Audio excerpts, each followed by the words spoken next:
is my homemade powder milk from fresh buffalo milk to powder milk.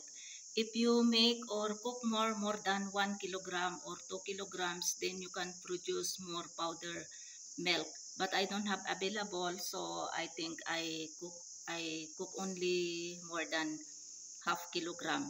I think you can cook also, you can use also this Tetra Pak milk from the market. You can use also this one instead of fresh buffalo milk or cow's milk. Ito na yung powdered milk from fresh buffalo milk to powder milk together with 2 tablespoons of grinded sugar. So, ilipat na natin dito. Ayan. So, may pang ano na ako, may pang kape.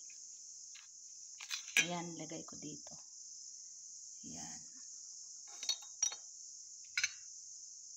Ito na yung aking gagawin na powder milk. More than ano siguro ito, half kilogram kasi yung ano, yung iba ay gawin kong yogurt at saka ano, yung binoil ko para sa ano, chai. Kasi yung isang bottle ay 1.5 liter. So, wait nyo na lang kung paano ako gumawa ng powder milk from fresh buffalo milk to powder. Pwede din yung ano, cow, yung gatas ng cow, fresh. And then yung commercial siguro, pwede din yung Tetra Pak. So, may nagbigay kaya ito, ginawa ko ito. Wala na din akong powder. Matagal na yung naubos yung binigay sponsor from Saudi. Kaya ito gagawa ako ng homemade.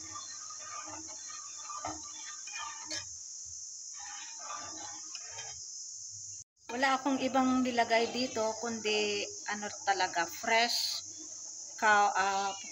buffalo milk. Walang asin, walang tubig. Hanggang lutuin ito hanggang madry lahat. Hanggang maubos itong ano, maubos itong gatas.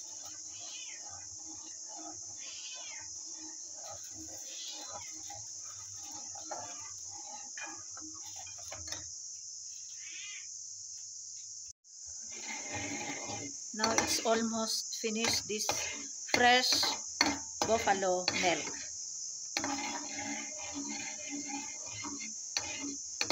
Kunti lang kasi more than half kilogram lang naman itong niluto ko para sa powder. Try ko lang. Pag may magbigay uli ng ano, gatas, gagawa ako ng ano, more than 1 kilogram or 1 kilogram. Ayan.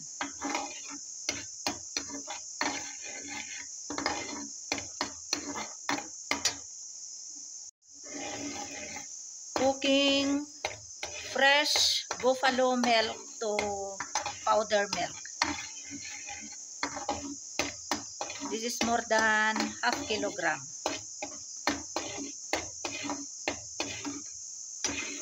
And then I will wait this one become cold. Then I will put in container or plate. And then I will heat dry this one. After dry, then I have to grind this one. So ayan, naubos na yung fresh buffalo milk. Ayan, ito lang yung ano, natira na para sa ano, powder na idadry ko. So turn off na natin itong flame. Ayan. So, ito na lang yung natira na more than half kilogram. I-dry ko ito first day of drying. Second day of drying. Ayan, hiwalay-hiwalay na.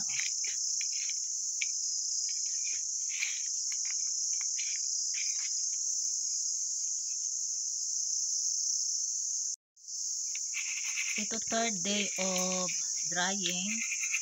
Bukas pwede ko na ito ano, i-grind. Ayan. Hanggang hapon ano na ito, ma-dry. Kasi ano pa lang naman, 12 noon. So bukas ano ko ito, i-grind ko. Kaya wait nyo na lang kung paano ako gumawa ng from fresh buffalo milk to powder milk. Ayan. After 3 days of drying, now this is ready to grind. So I will put here and I will grind it. Ayan, grind na natin.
Na-grind na, kaya lang hindi masyado na-grind kasi hindi maganda itong aking machine. So next na aking i-grind ay sugar, 2 tablespoon of sugar. Tapos i-mix ko dito.